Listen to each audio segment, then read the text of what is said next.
We're halfway through the high school football season, and you know what that means? It's homecoming time. You're watching the River Valley Report.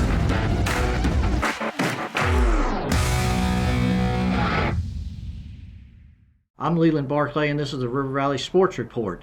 Northside celebrated homecoming on Friday night at Mayo Thompson Stadium by winning its first game of the season, riding a second-half rally to a 42-13 victory over Little Rock Central.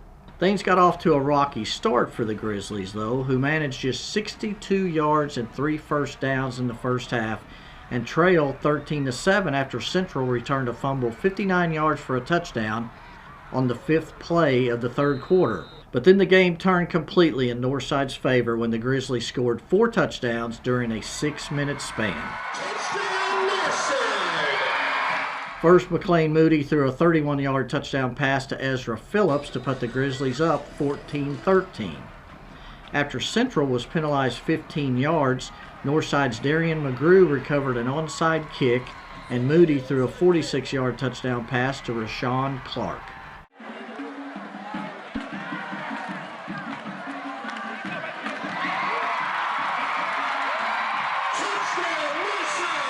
After a defensive stop, Moody threw a 44-yard touchdown pass to Phillips for a 28-13 lead.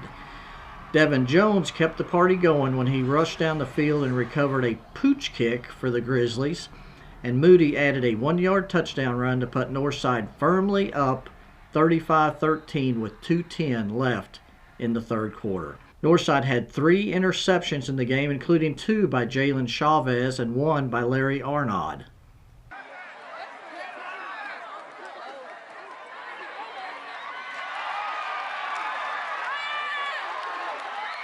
We talked with Phillips, Clark, and Moody after the game about the comeback and maybe a little bit about the halftime talk they also received.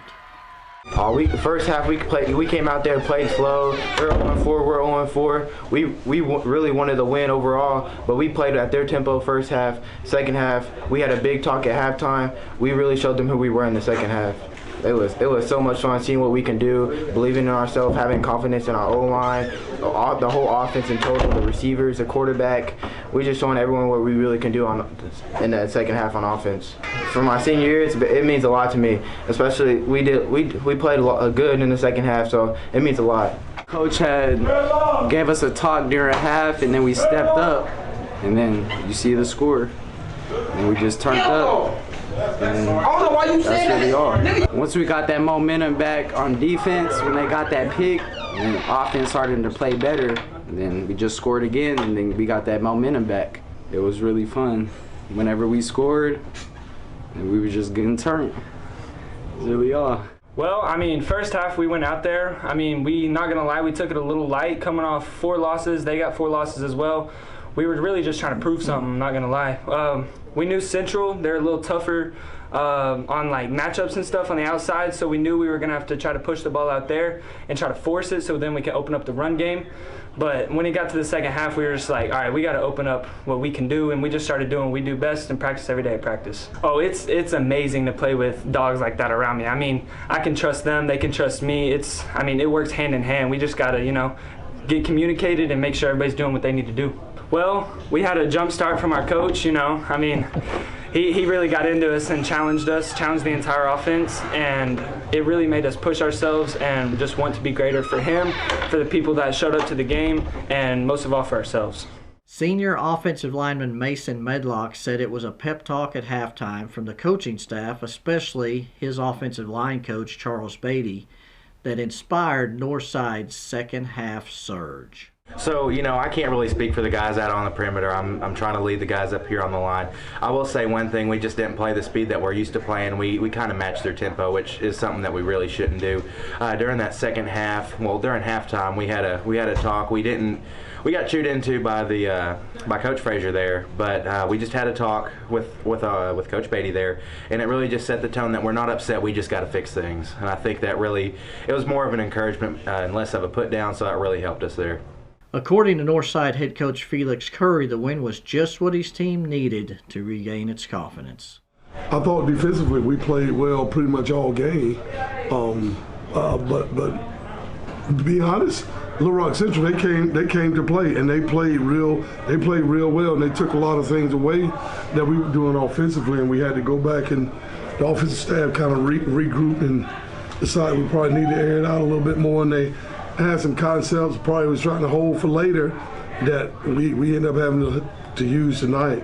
And that's what it's about with these kids, is just gaining the confidence from the beginning. And just, here the last couple of weeks we went 0 points, and 7 points, and then, it just kind of affects the offensive, their confidence and just knowing that we have the ability to move the ball. And I think it showed the second half. Also on Friday night, Greenwood, the number 4 ranked team overall in the state and number 1 in Class 6A, rolled to a 35-7 win over Greenbrier in a game covered by Walter Woody.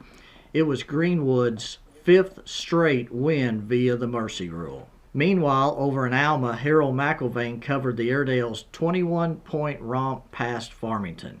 Lamar's Louis Balmer booted a 35-yard field goal with 1:39 left for the only points in the second half for a 17-14 win at Haskell Harmony Grove. Lane Miller intercepted a pass to preserve the win with 35 seconds left. Speaking of homecoming, Southside and Van Buren will both celebrate their festivities on Friday. And that brings us to the weekly segment, Gimme 5. These are the top 5 performances of the past week in the River Valley.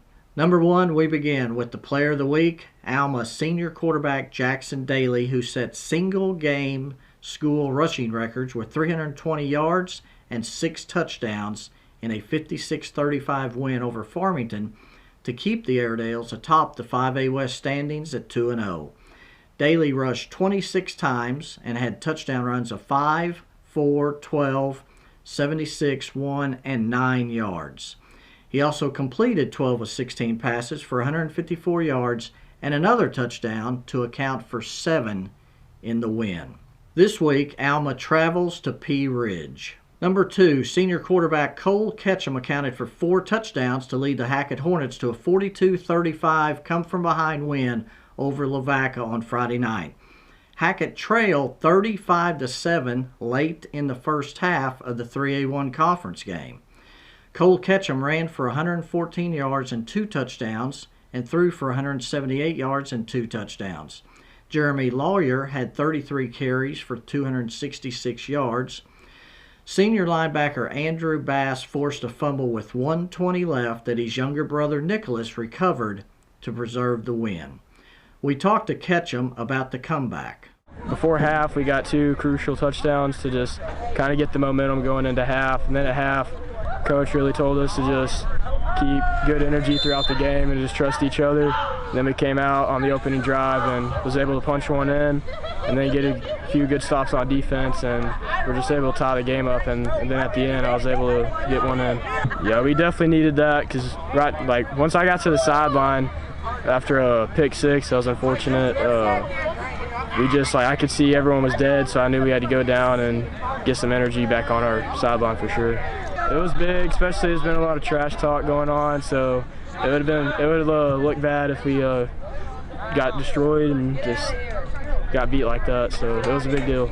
We also talked to senior wide receiver Wyatt Hester, who caught an 82-yard touchdown pass right before the half that cut the deficit to 35-20 and sent the Hornets into halftime with the momentum. I think it affected the team a lot. Like the moral after that, it lifted, it rose up after that. We came out the next half and just played our game, and it was amazing.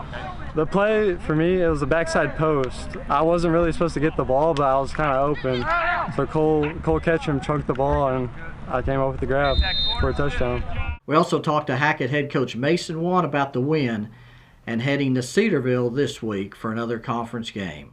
I mean, we knew that, it was going to be pretty dang tough to come back, and we hit that, we had like a 50-yard run, I think. Jeremy hit a 50-yard run, and then we went down and scored that drive, and then we got the ball back really quick and scored again. So that kind of, going into halftime, being down only 15, kind of changed it for us. But 35-7 after just, them having like a 28-point just quarter basically, I mean, that was just, it was rough for sure. Counted down a lot of things, but after making it a little closer, we knew we could go back to the game plan and run the ball, and it really worked out for us in the second half. The defense has played great all year, and we really just gave up a few big plays. Couple long balls they hit. They had a couple really fast kids. Got behind us, and then they hit one screen pass. We missed one tackle, and he took it to the house. And so we knew that if we could limit those, we'd be in good shape in the second half, and we did a really good job of keeping everything in front of us and tackling really well. And so we knew we could do that. It's just limiting those big plays, really. Yeah, Dawson Clay had an interception, put us in great field position to score, to take the lead, and then which he was, he bounced back from an earlier one, and then he came back and got that one, and then the last one, I'm not sure who calls it, but Nick Bass scooped it up, and then we were able to run the clock out after that one. Number 3, senior defensive back Peyton Pashier recovered one of 4 fumbles for Van Buren on Friday night to help the Pointers to a 49-28 win over Lake Hamilton. Van Buren scored 6 touchdowns in the first half, including a defensive score. The Pointers scored 5 times in the second quarter and led 42-7 at the half. Junior running back Cam Keller tied a school record with 4 rushing touchdowns and ran for 117 yards. We talked to Keller about tying the record, the win, and his 64-yard touchdown run on Friday. At the time, I did not know what the school record was, but, it was just a great time being able to get in the end zone that much, and won't be long before that record is solely mine. How big was it to win a conference game on the road? Oh, I mean, it's huge. We had talked about all preseason wanting to get 3, but it starts with 1, and that was when we were able to go get, and executed the game plan. Now we're going to be able to put ourselves in position to go out and get some more wins on the road, get some more wins at home, and make something happen in the playoffs. Take me through that 64-yard touchdown run. What kind of play was it? What did you see on it? Just break it down for me. So I'm taking the handoff, going out, going to the outside on the left side. I see the safety, he's rolling down. He's really the only man that has a chance to tackle me one-on-one. Size him up, able to make him miss, and then I get to the sideline, and from then on out, I'm just gone. We also talked to senior defensive back Peyton Pashier, who recovered one of the 4 fumbles forced by the Pointers defense, and we also talked to head coach Mo Henry about the big road win. I mean, it was big. I mean, defense for the last few games, it hasn't been very good, and that fumble recovery, we got the ball going for us, rolling, and just got the momentum going towards us, let our offense down there to go score. Lake Hamilton's offense in the past, they've been pretty solid, but we shut them down, it's pretty good for us. And any win do for us whenever we were looking for one, but definitely being able to go on the road and get one was definitely huge for us. Most definitely, anytime that you're on the road, you want to, it has a big night for them, homecoming. So anytime that you can either try to take them out of the game with their rhythm, or their fans out of the game emotionally, it was real huge for us to come out and jump out early. We kind of stumped our toe a little bit and was just a little bit undisciplined with our eyes of what we're doing. Playing like Hamilton, it's all about being disciplined in the box, and they end up gashing us and getting a big run out of it. But it was huge for us to answer back, to settle us back down, and to get back into the flow of the game, and knowing that our defense was playing well and our offense was playing well the same. And we talk about our offenses. They're the phase of our team that kind of gets us to going how we need to be able to go. And so if they're in rhythm and they're being able to do both run and pass, it can keep the defenses off balance, but it also keeps us on pace and on track to be consistent and able to keep our defense off the field. And so it's been huge for us to be able to be balanced like that for us. Number 4, senior running back Tyler Turnipseed had 124 yards rushing and a touchdown to help the Mansfield Tigers to a 65-0 win at Greenland. Mansfield led 30-0 after a quarter and 51-0 by the 8:51 mark of the second quarter before a 58-0 halftime lead. Mansfield had 3 100-yard rushers in the game, including Turnipseed. Daniel Burton ran for 126 yards and 2 scores, and Andrew Burton added 101 yards and a score. Number 5, the Hackett Lady Hornets were undefeated in winning the Fort Smith Volleyball Invitational on Saturday. Hackett beat Bentonville West, Prairie Grove, Hot Springs Lakeside, Mount St. Mary's Academy, Valonia, and finally Southside in the finals. There is still time to check out the Sunday River Valley Democrat-Gazette, where this week's spotlight was on NASCAR Xfinity race car driver Brandon Jones, who has lots of connections to the River Valley, as well as wrap-ups from Northside's win over Central, Alma's record-breaking performance against Farmington, and Kevin Taylor's small school notebook, along with player profiles. The Sunday River Valley Democrat-Gazette is available all across western Arkansas and eastern Oklahoma at Walgreens, Harps, Come and Go, CVS Pharmacy, Casey's, and Walmart. You can subscribe online at rivervalleydemocratgazette.com/subscribe or by calling our customer service line at 479-684-5509. Be sure to follow the River Valley Democrat-Gazette Twitter account as well as mine, Walter Woody's, and Harold McIlvain's for updates from area football games every Friday night. You can view and purchase photos from our award-winning photographers that can be seen and purchased on our website, rivervalleydemocratgazette.com/photo. Thank you for watching. Please like the video and subscribe to the channel. We're going to wrap up this week's River Valley Sports Report with photos by Caleb Grieger from Northside on Friday. God bless you, and we'll see you next week.